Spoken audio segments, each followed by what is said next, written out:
pijet mereka, ajak makan bareng, ajak sholat bareng. Maka jika dulu kalian belum pernah melakukan hal-hal seperti itu, maka sekarang orang tuamu akan terheran-heran dengan perubahan sikap kalian. Namun orang tua mana coba yang gak suka sama perubahan anaknya yang jauh lebih baik seperti ini?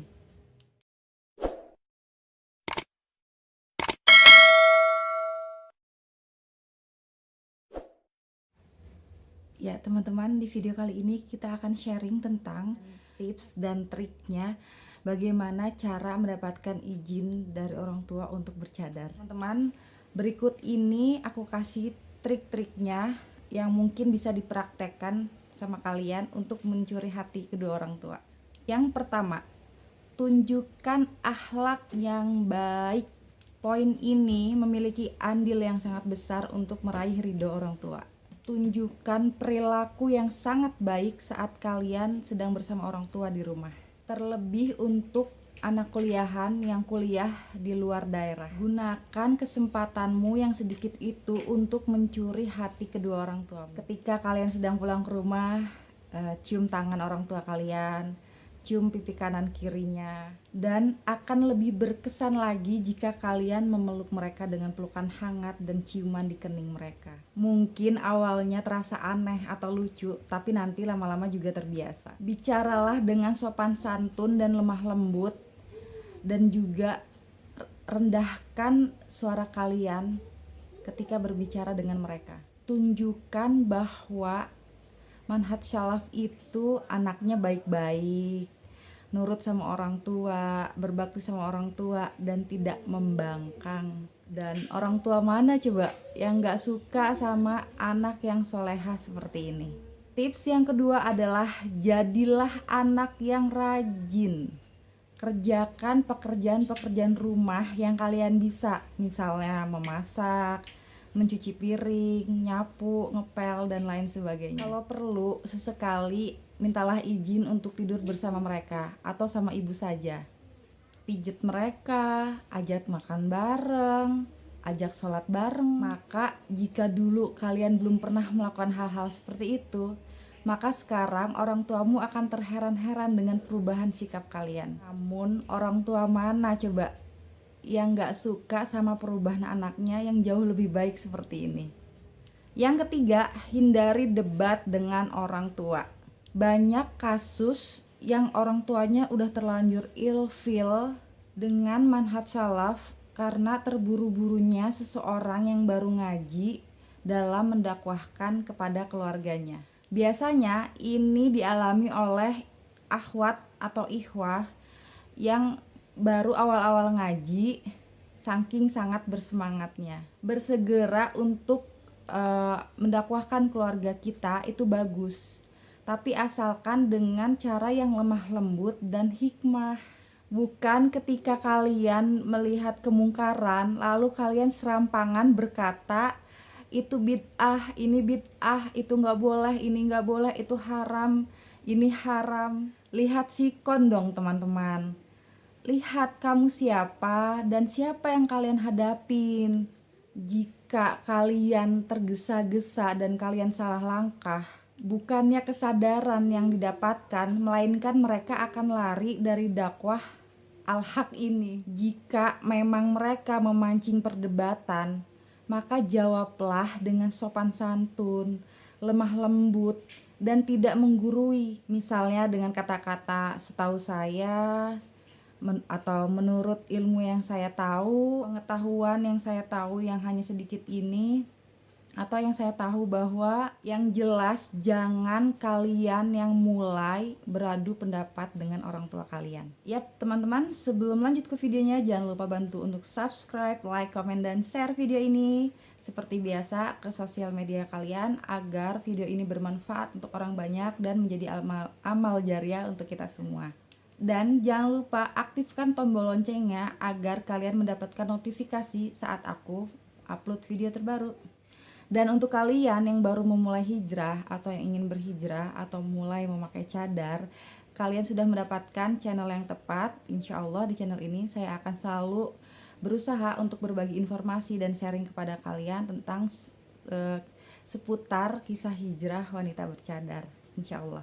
Bismillah. Yang keempat, ceritakan yang baik-baik tentang manhaj salaf. Ceritakan kepada orang tua kalian tentang ikhwah manhaj salaf, adab mereka yang baik-baik, tentang hafalan anak-anak kecil yang Masya Allah hafalan hadis dan Qur'annya, atau tentang ummahat solihah gitu. Jika bisa, sesekali ajaklah akhwat atau ummahat main ke tempat kalian, ke rumah kalian, agar orang tua kalian terbiasa dengan wanita bercadar. Namun trik ini ada juga yang berhasil, ada juga yang semakin ditentang. Semua itu tergantung karakter orang tua kalian dan kesiapan mereka.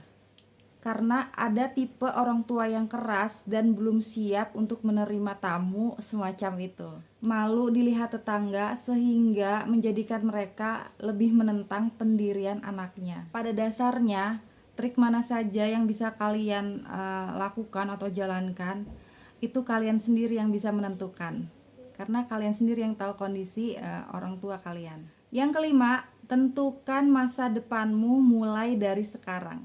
Mungkin sebagian akhwat yang sudah terlanjur kuliah karena tuntutan orang tua, atau yang baru mengenal dakwah al-haq manhaj salaf ketika kuliah, mau keluar tapi takut dimarahi, atau dengan pertimbangan jika nanti keluar di rumah malah tidak bisa bercadar atau mengaji. Bagaimanapun keadaannya, teruslah meminta ampun kepada Allah atas maksiat yang kita lakukan.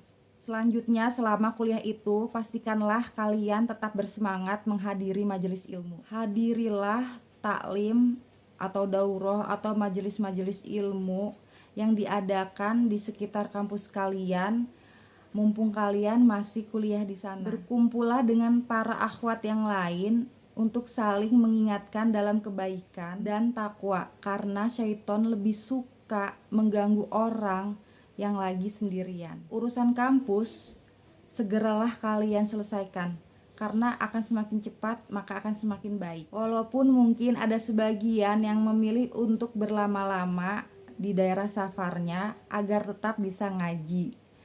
Wallahu alam, karena kondisi orang berbeda-beda ya. Nah, teman-teman, sebelum kalian lulus, kalian harus pikirin dulu nih, apa yang akan kalian lakukan setelah lulus. Apakah kalian nantinya akan mencari pekerjaan yang syar'i, atau kalian akan ke pondok untuk belajar atau ta'awun, atau kalian akan kembali ke kampung halaman kalian dan menikah. Ini semua harus kalian pikirkan matang-matang mulai dari sekarang.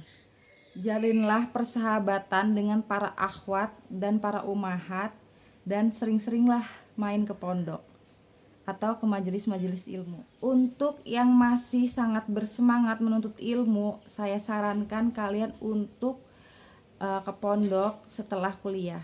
Sebelum lulus, kalian rajin-rajinlah cari informasi ke pondok. Tentukan kalian mau belajar jadi santriwati atau hanya mau bantu-bantu. Jika tujuan kalian adalah belajar menjadi seorang santriwati, maka carilah pondok yang membuka pendaftaran Tabiyatun Nisa. Sedangkan jika ke pondok tujuannya hanya untuk bantu-bantu atau ta'awun, maka insya Allah pondok manapun akan menerima kalian. Karena biasanya akhwat yang kuliahan akan diposisikan sebagai pengajar pelajaran umum, atau mustami'ah hafalan anak-anak, atau posisi lainnya sesuai dengan kemampuannya. Sekaligus di sana kita bisa ikut dars malam, atau pada hari-hari tertentu yang kita diperbolehkan ikut dars di kelas. Hampir semua orang tua menuntut anaknya yang sudah kuliah itu untuk bekerja. Nah, dengan rencana kalian yang sudah matang dari sekarang, kalian bisa mengutarakan keinginan kalian kepada orang tua. Terlebih jika pihak mahat atau pihak pondok sudah memanggilmu, maka mau tidak mau orang tua akan mengizinkan kalian untuk pergi. Demikian pula untuk kalian yang merencanakan hal lain, maka segeralah pikirkan hal-hal tersebut dari sekarang sebelum kalian lulus, agar kalian tidak luntang-lantung di rumah. Sebenarnya ini seperti lari dari masalah, tapi setidaknya walaupun belum mendapatkan ridho, tetapi itu bisa meminimalkan mudorot insya Allah ketika kita jarang di rumah.